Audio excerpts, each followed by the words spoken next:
चेहरा आगे गिरा। जिंदाबाद जिंदाबाद अल्ताफ बुखारी जिंदाबाद जिंदाबाद जिंदाबाद।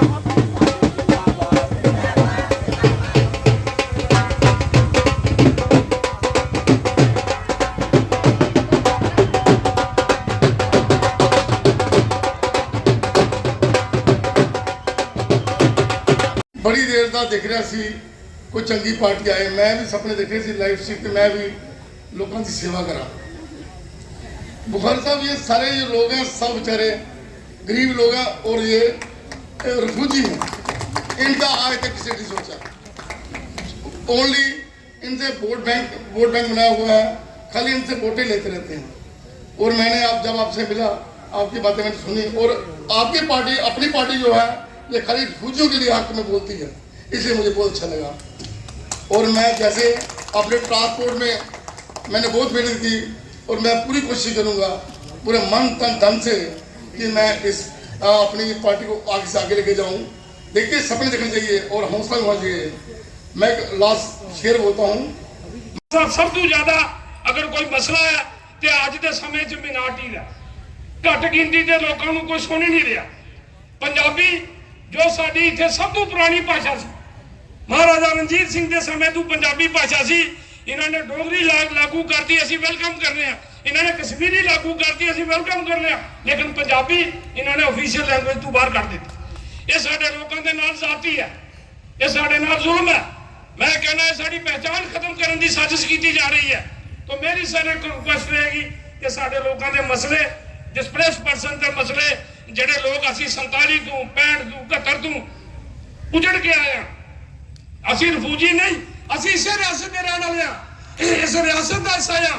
वी आर डिस्प्लेस पर्सन, लेकिन सानू जो हक मिलना चाहिए वो सानू दिता नहीं। सरकारों ने साडे नाल धोखा किया है। लोगों को लामबंद होने की जरूरत है, पार्टियां के दायरे चों बाहर निकलने की जरूरत है। तुसी लोग इकट्ठे हो जाओ। जम्मू कश्मीर अपनी पार्टी के नाल मैनू पूरा विश्वास है कि जम्मू कश्मीर अपनी पार्टी सारे समस्या जड़ियां ने उन्होंने हल करने का प्रयास करेगी। मैं ज्यादा ना बोलता होया क्योंकि काफी समय तो तुसी इत्थे बैठे हो। मैं फिर सारे साथियों का जिन्हां साथियों ने इत्थे मेहनत की है इस प्रोग्राम के विच मैडम पवनीत नाल जो मैक्सिमम लोग हैं वो रिफ्यूजी लोग हैं। मैं पार्टी प्रेसिडेंट जनाब अल्ताफ बुखारी साहब जी से गुजारिश करना चाहती हूँ, जो हमारे रिफ्यूजियों के मसले हैं, इन सरकारों ने हमें 5-5 लाख रुपए देकर एक भीख दी है और एक फैमिली के हिस्से में 20 से 25 लाख आया है। हमारे बुजुर्गों ने बड़ी कुर्बानियां दी, हमारी माताओं ने अपनी बच्चियों को खुद मार दिया कि उन लोगों की इज्जत आबरू बच सके। मैं अल्ताफ बुखारी साहब जी को गुजारिश करूंगी, उन्होंने इतने मसले हल किए। हमारा ये रिफ्यूजियों का जो छोटा सा मसला है, हम भी उनके आगे ये गुजारिश करते हैं, रिफ्यूजियों का जो है आज दिन तक रिफ्यूजियों को रिजर्वेशन नहीं देगी। आज हमारा बच्चा बाहर जाता है पढ़ने के लिए, हम बच्चों को कोई रिजर्वेशन नहीं, हमारी पॉलिटिकली रिजर्वेशन नहीं। इन लोगों ने हम लोगों को एक लाचार बना दिया है। सिर्फ 5 लाख रुपए का एक इन्होंने हमें ये भीख देके। मैं आप लोगों से गुजारिश करूंगी कि आप लोग जम्मू कश्मीर अपनी पार्टी का दामन थामिए, क्योंकि आने वाला जो टाइम है हमारा जम्मू कश्मीर अपनी पार्टी का है। और मेरे भाई बलवीर सिंह जी का दामन थामिए, क्योंकि उस जैसा, मैं कह रही हूँ उस जैसा लीडर आपको किसी भी पार्टी में नहीं मिलेगा। और इतना डाउन टू अर्थ नेचर, मैं कहती हूँ हम पिछले 1 हफ्ते के साथ यहाँ पे मेहनत कर रहे हैं। मैं अपनी पूरी टीम, मेरे टीम किरत वीर जी, जसपाल वीर जी, मेरे भाई दिलवीर जी, विपुल जी, रकीब भाई और मेरे भाई यहाँ पे जिन्होंने हमें बहुत सहयोग दिया, मेरे भाई बोधराज जी और हमारे भाई ऊपर साहब जी, इन्होंने हमें बहुत सहयोग दिया। मैं इनका भी बहुत स्वागत करती हूँ। केंद्र सरकार ने इस रियासत नू तोड़ दिता, इस रियासत के 2 टुकड़े कर दिते। ये वाहिद रियासत है जो महाराजा रणजीत सिंह के समय तू लैके जिस वेले डोगरा रूलर आए महाराजा गुलाब सिंह तू लैके महाराजा हरि सिंह तक, ये आजाद रियासत सी। ये अंग्रेजों ने भी गुलाम नहीं रही, बहुत पुरानी रियासत। और केंद्र सरकार ने इस रियासत को तोड़ के इन्हें यूटी का दर्जा देता। और जिसने रियासत तोड़ी तो पूरे देश के विच एक हवा चल गई कि भाई हुण नौकरियां पूरे हिंदुस्तान के लोग लैणगे। 370 कारण सिर्फ यही लाभ सी कि बाहर का आदमी इतने आके नौकरी नहीं सी ले सकता, बाहर का आदमी इतने आके जमीन नहीं सी खरीद सकता। जिस वेले 370 तोड़ी, रियासत तोड़ी तो नौकरियां का खतरा पैदा हो गया और एक गल चली कि जमीना जड़ियां ने भी बाहर के लोगों को दे दो। उस वेले अल्ताफ बुखारी साहब बाहर निकले, इन्होंने कहा कि जिदा किसी का घर चल जाता है तो घर के सियाने लोग कहते हैं जो बचता है उन्होंने बचाया जाए। रियासत तबाह कर दी, रियासत तोड़ दी। जितनी पार्टियां के लीडर ने वो जाते खुद अंदर हो गए या हाउस अरेस्ट हो गए कि संघर्ष ना करना पे। वो चाहते सी लोग सड़कों पे आन, लोग मरन, लेकिन उस वेले अल्ताफ बुखारी साहब बाहर निकले, इन्होंने पार्टी बनाई, लाइक माइंडेड लोग बुलाए, इन्होंने क्या आओ जो रियासत की तबाही हो गई है इन्हें जो बचा सकते हैं वो बचाया जाए। तो पार्टी बनाई, पार्टी का नाम रखा जम्मू कश्मीर अपनी पार्टी और पार्टी का लक्ष्य रखा। सब तो पहला लक्ष्य है कि ये साडी रियासत जी है इनू बहाल किया जाए। दूसरा लक्ष्य रखा कि नौकरियां बाहर के लोग ना लैन, जम्मू कश्मीर के लोगों को ही अधिकार दिता जाए और जमीना के बाहर के लोग ना आन। अल्ताफ साहब ने पार्टी बनाई, असी भी अलग अलग पार्टियां दे विच सी। अल्ताफ साहब ने जिले अपना मन दसिया कि मेरा यह प्रोग्राम है, असी इन्हों मिले और ये सानू ला के देश के प्रधानमंत्री को गए और जिस तरीके दे नाल इन्होंने प्रधानमंत्री नाल गल की, जिस बेबाकी नाल, जिस जरूरत के नाल कि जे बाहर के लोग इतने नौकरी लेंगे साडे बच्चे कितने जाएंगे, आगे इतने मिलिटेंसी, आगे इतने बेरोजगारी है, साडे बच्चे भड़क जाएंगे। तो केंद्र सरकार को मजबूर होना पिया वो जड़ा ऑर्डर कटिया सी कि सिर्फ 4th क्लास की नौकरी जम्मू कश्मीर के लोगों को मिलेगी, बाकी सारे देश भर के लोग नौकरियां लेंगे। और सारी पार्टियां ने उहदे हाँ कर दी। बीजेपी ने भी उसका वेलकम किया कि बड़ा अच्छा फैसला है, लेकिन वाहिद अल्ताफ बुखारी साहब जी जिन्होंने 24 घंटे जो ऑर्डर चेंज कराया कि सारी नौकरियां जम्मू कश्मीर के लोगों को मिलनगियां। पूर्वा मात्र सरस्वती मनुभजे शुंभादि दैत्यार्दिनी ओम महाकाली महालक्ष्मी। जो है मैं चाहूंगा कि आप इस बात को थोड़ा सा गौर से सुनिए कि बात को मौका दिया जाए।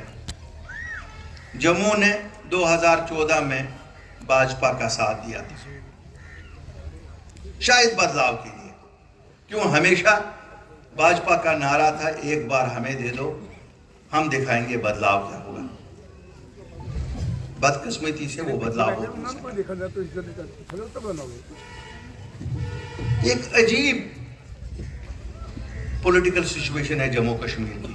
इलेक्शन से पहले सभी पॉलिटिकल जमातें जो हमने आज तक देखी हैं वो दिल्ली को गालियां निकालते हैं और इलेक्शन के रिजल्ट जो ही आते हैं वो दिल्ली के गीत गाने शुरू करते हैं। अब ये समझ नहीं आता है कि आप पहले से सांठगांठ होती है या उसी दिन फिर सांठगांठ शुरू हो जाती है। इस सांठगांठ की आज तक ये गुत्थी सुलझी नहीं, ये पिछले 74 साल में सुलझी नहीं। हमने देखा एक बड़ा लीडर था जम्मू कश्मीर का 1947 में, जिसको मैं कहता हूं जिसकी वजह से जम्मू कश्मीर हिंदुस्तान के साथ है। लेकिन जब इलेक्शन का वक्त आता था वो भी दिल्ली को गालियां निकालता था और इतनी गालियां निकालता था कि उसका कोई शुमार ही नहीं होता था। श्रीनगर में गाली, जम्मू में थोड़ी सी कम गाली देनी, दिल्ली पहुंच गए तो गालियां ही गालियां दे दो। इनको लगता था कि शायद जम्मू कश्मीर में, उस वक्त तो मीडिया ऐसा था नहीं, फिर जब कमरे में घुसे उनके साथ अंदर उनकी तारीफें ही तारीफें। ये 47 से शुरू हो गया, मुझे लगता है 2018 तक यही चलता रहा। 2018 में जब सरकार गई, उस वक्त की सरकार गई, कुछ दिनों तक उन्होंने गालियां नहीं निकाली। और मुझे याद है, क्योंकि मैं उस सरकार में भी था और उस जमात में भी था, जब 2018 में 3 जमातें मिल गई नेशनल कॉन्फ्रेंस पीडीपी और कांग्रेस के हम अब एक साझी सरकार यहां देंगे। भाजपा ने क्या किया?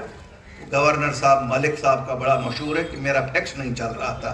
इस जमाने में फैक्स भी बंद हो जाते हैं, तो फैक्स नहीं चला तो उन्होंने सुबह असेंबली को उस रात को ही गठन कर दिया असेंबली का।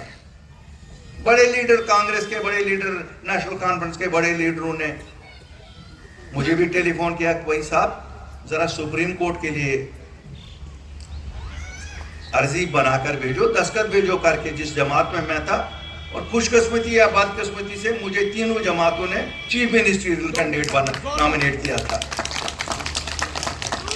मैं उस वक्त जो जमात थी, जिस जमात में मैं था, उस लीडर के पास जब गया तो उन्होंने कहा अल्ताफ बुखारी तुम्हें लगता है मैं भाजपा के साथ भी अब लड़ूंगी, कल को फिर भी तो इन्हीं के साथ जाना है। तो मैं कहता हूं अल्ताफ बुखारी तुम क्या बेवकूफ हो? अभी ये हम 10 दिन तक उनको गालियां निकाल रहे थे कि इन्होंने हम अपना सपोर्ट वापस ले लिया, इन्होंने हमारे साथ धोखा किया, लेकिन अंदर से तो बात वही है। बहरहाल उन्होंने उस पे दस्तखत किए नहीं, सुप्रीम कोर्ट में केस गया नहीं। और आपने देखा जब अभी 370 पे फैसला आया तो सुप्रीम कोर्ट ने कहा हम 2018 की असेंबली को जो तोड़ा गया था उस पर कुछ टिप्पणी करते, लेकिन आप लोग तो हमारे पास आए ही नहीं। अगर रिट दायर की होती हम कहते ये सब पूरा ही फैसला गलत है। तो कहने का मतलब है जनाब जो आप देखते हैं वो होता नहीं है। लेकिन हम जैसे लोग जब सियासत में आते हैं, हमारा ये मानना है कि ऊपर ईश्वर देखता है। लोगों की आंखों में हम दूर झांक सकते हैं, लेकिन ईश्वर की आंखों में कोई दूर नहीं झांक सकता। अगर आप लोगों की खिदमत के लिए निकले तो शरेआम निकलते हैं। भाई काफी लोग कहते हैं एक साइड से भाजपा की मुखालफत बड़ी करते हो, लेकिन जाते दिल्ली हो मैं नहीं कर सकूंगा, लेकिन जो बात कर सकूंगा वो जरूर करूंगा। इन्होंने पंजाबी की बात की कि साहब पंजाबी लैंग्वेज को निकाला। मुझे खुशी है जब मैं यहाँ का एजुकेशन मिनिस्टर था मैंने पंजाबी को लैंग्वेज यहाँ करार दिया था। मैंने पंजाबी टीचर अपॉइंट किए, मैंने पंजाबी लेक्चरर्स अपॉइंट किए। मगर आप लोगों से गिला करता हूँ, वो टीचर बैठे हैं, आपके बच्चे पंजाबी पढ़ते नहीं, आप स्कूलों में बच्चों को पंजाबी पढ़ाने के लिए भेजते नहीं। अब जब आप अपने बच्चों को पंजाबी पढ़ने के लिए नहीं भेजोगे तो टीचर को कौन प्रमोट करेगा, लेक्चरर को कौन आएगा? तो सरकार एक दिन तो बंद करेगी। इसलिए एक बार फिर हम एक वादा आपस में करते हैं कि पंजाबी हम वापस लाएंगे, ये वादा करते हैं आपके साथ, लेकिन आप ही अपने बच्चों को पढ़ाएंगे। मैं मानता हूं हिंदी पढ़ना बहुत जरूरी है, हम सब के लिए हिंदी पढ़ना जरूरी है। मैं आज आपको बताऊं, हमने पढ़ी नहीं थी, हम उर्दू पढ़ते थे। क्यों? तब हर एक चीज उर्दू में ही होती थी, तब फर्ज भी उर्दू में होती थी, तब नाम भी लिखे होते उर्दू में। आज हम भी जब आते हैं यहाँ हिंदी में नाम लिखा है तो किसी से पूछते हैं जरा बताओ यार लिखा क्या है। कभी कभी शर्मिंदा हो जाते हैं कि हमें कोई व्हाट्सएप भेजता है वो हिंदी में भेजता है, हमें उसको वापस लिखते हैं जरा यार इंग्लिश में भेज दो। तो ये शर्मिंदगियां हमारे बच्चों को नहीं उठानी चाहिए, वकाल को पढ़नी चाहिए। उनको हिंदी भी आना चाहिए, उनको पंजाबी भी आना चाहिए, और अगर फुर्सत हो उनको और अगर उनका लगन हो तो उनको कश्मीरी भी सीखनी चाहिए। क्यों नहीं? जितनी ज्यादा जबानें दुनिया में बोलता है कोई, उतना ज्यादा वो इंटेलिजेंट और फ्लुएंट हो जाता है। जम्मू कश्मीर एक अजीब दौर से गुजर रहा है, मैं आपको बताऊंगा। पूरे भारत में इलेक्शन होते हैं और हर बार हम आस लगाए बैठते हैं बस इस बार हमारा इलेक्शन भी होगा। जब आई बात पंचायत की, 5 साल पूरे हो गए, पंचायत भी नहीं होंगे। जब आई बात म्यूनसिपलिटी की, म्यूनसिपलिटी भी नहीं होंगे। असेंबली तो 5 साल से ये करते नहीं। बड़ा डर किस चीज से रहे हैं? या तो ये आपकी जनशक्ति से डर रहे हैं, इनको लगता है कि लोग हमारे खिलाफ हैं। अगर लोग इनके खिलाफ हैं तो फिर इनको देखना चाहिए लोग खिलाफ क्यों हैं, लेकिन ये पूछते किसी से नहीं। मैं तो आपको बड़ा खुल के बताऊंगा, भाजपा के लीडर जितने हैं मुझे लगता है जैसे उनको दिहाड़ी के मजदूर बना कर रखा है। उनकी बात भी कहीं नहीं चलती है। आपको मत लगता है, मुझे लगता है आज वो खुश हो रहे होंगे, अल्ताफ बुखारी यहाँ हमारी बात भी कर रहा है। बात तो सच वही है। इससे बड़े बड़े अखबारों में वो बयान निकाले, मैं तो चैलेंज करता हूं उनको, एक नाले का काम वो अपने इलाकों में जाके करवाए ना, मैं बात कहूंगा वो बहुत बड़े लीडर है। ये सबसे छोटी डिमांड है पंजाबी लैंग्वेज की, ये कौन सी बड़ी डिमांड है? करवाए ना, सरकार तो उन्हीं की है, गवर्नर भी उनका है, चीफ सेक्रेटरी भी उनका है, डीजी भी उनका है, सेक्रेटरी भी सब उनके। ये कोई मसला है? अगर कुछ नहीं तो 7 सीटें तो सरदारों की हैं, 7 सीटों पे तो वो सीधा जीत जाएंगे। लेकिन बेचारे करना भी चाहते अगर वो चलेगी नहीं, बिल्कुल नहीं चलेगी। क्यों? हमने देखा है ना, ये जितनी बड़ी ज्यादा जमात हो ना, उतना वहां लीडरों का चलता नहीं है। मैं मुबारकबादी देता हूं बाबा साहब को, इन्होंने एक नई जमात चुनी। नई जमात में मोल होता है हर लीडर, यहाँ हर लीडर इंपॉर्टेंट होता है, क्योंकि नई जमात को जरूरत होती है लोगों की। पुरानी जमात उन्हें तो आजमाया हुआ होता है, वो 4 झूठ बोलने में भी एक्सपर्ट होते हैं और लोग भी खुश हो जाते हैं उन झूठों से। क्यों? वो एक्सपर्ट होते हैं झूठ बोलने में, लोग कहते हैं यार ये तो कर जाएंगे, तजुर्बा तो है इनके पास। यार जनाब, तजुर्बा इनके पास झूठ बोलने की सिवा और किसी चीज का नहीं है। को और गोल गुजराल के सभी लोगों को जो आज यहाँ आए, हमारी सभा में और हमारी बातें सुनी, हमने अपनी पार्टी के प्रोग्राम इनके सामने रखे। आप देख रहे हैं हमारा ये जो जन अभियान 2020 से शुरू हुआ है, चलता ही जा रहा है और ऊपर वाले की कृपा से मजबूत दिन ब दिन पार्टी होती ही जा रही है। बुखारी साहब, हाल ही में हुर्रियत कॉन्फ्रेंस के नेता जाफर इकबाल ने आपकी पार्टी को ज्वाइन किया है। लोगों के दिल में ये बात आ गई है कि अल्ताफ बुखारी किस तरीके की जोड़ मरोड़ की जो राजनीति है उस पर उतर आए हैं। बिल्कुल। जो आप बात सुनिए, बिल्कुल मैं जवाब, मैंने आपका सवाल सुना, मैं आपको बताऊंगा।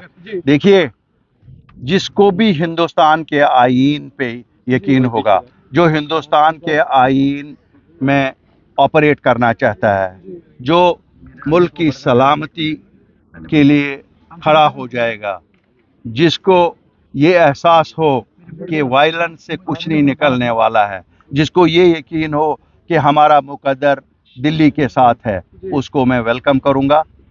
कल किसके साथ था रहा उससे मुझे कोई मतलब नहीं है। हाँ, अगर वो किसी टेररिज्म में इन्वॉल्व है, अगर उसने किसी का कत्लो गारत किया है, law will take its own course, वैसे आदमी को नहीं लाएंगे। बाकी हर एक आदमी, देखिए ये होता है, जब हम आज़ादी की लड़ाई लड़ रहे थे तब भी काफ़ी सारे लोग आज़ादी की लड़ाई में हमारे साथ नहीं थे, लोगों के साथ नहीं थे जो लोग आज़ादी की लड़ाई। क्या वो भारत के शहरी नहीं बने? क्या वो भारत के संविधान में फिर मंत्री नहीं बने? क्या वो एमएलए नहीं बने, एमपी नहीं बने? इसलिए हमारी कोशिश ये होनी चाहिए कि हम दुश्मन को उसके अज़ाइम, नापाक अज़ाइम में नाकाम कर दें, और सभी जो हमारे जम्मू कश्मीर के लोग हैं उनको ये बावर करें कि हिंदुस्तान के आईन में सबके लिए जगह है, आपके हकूक़ हैं, आपको कहीं दाएं बाएं देखने से कुछ नहीं मिलेगा। जो मिलेगा इसी आईन में, दिल्ली से ही मिलेगा, और वही हमारी कामयाबी है। मुझे तो खुशी है, उल्टा तो आप लोगों को मुबारकबादी देनी चाहिए कि हम उन लोगों को जो कल कहते थे कि इंडिया गो बैक, आज वो कहते हैं इंडिया वेलकम, इंडिया वेलकम। यही तो जीत है, जमहूरियत की जीत इसी को कहते हैं। नेक्स्ट, बुखारी साहब, होम मिनिस्टर ने कहा कि जो एनआरसी बिल जो है वो पार्लियामेंट इलेक्शन से पहले, तो साहब जब आएगा बिल उस पे हमारे भी तासुर आएंगे। अभी आने तो दो, अभी तो हम थोड़ा ही होम मिनिस्टर को हमने कोई कहना है लाओ या नहीं लाओ, आने दो बिल, हम भी कहेंगे। और जो एक चीज़ मैं बताऊंगा यहाँ आप मीडिया के साथियों को भी, जो पूरे हिंदुस्तान के लिए ठीक है, हाँ, जम्मू कश्मीर के लिए क्यों नहीं ठीक होगा? जब पूरे मुल्क के लिए कोई चीज़ ठीक होगी, हमारे लिए भी ठीक होगी। मैं मुखालफत बराई मुखालफत में यकीन नहीं रखता हूँ, बिल्कुल भी नहीं रखता हूँ। और अगर कोई ये सोचेगा कि यहाँ मजहबी बुनियाद पे बात की जा सकती है, ये सेकुलर मुल्क है। कल अगर आप होम मिनिस्टर को आपने सुना, होम मिनिस्टर साहब ने कहा राम मंदिर का बनना सेकुलरिज्म की जीत है, और मैं सेकंड करता हूँ उस बात को। सेकुलरिज्म ही तो इस मुल्क की निशानी सेकुलरिज्म है। Thank you. यहाँ पर ये नहीं हो सकता है कि कोई भी मजहब कहे नहीं जी ये इस मजहब का है, जिस तरह आपको पाकिस्तान में है या कहीं और है। यहाँ तो it's a secular country, the preamble of the constitution is है, हम उसी मुल्क के वासी हैं। Thank you sir, thank you.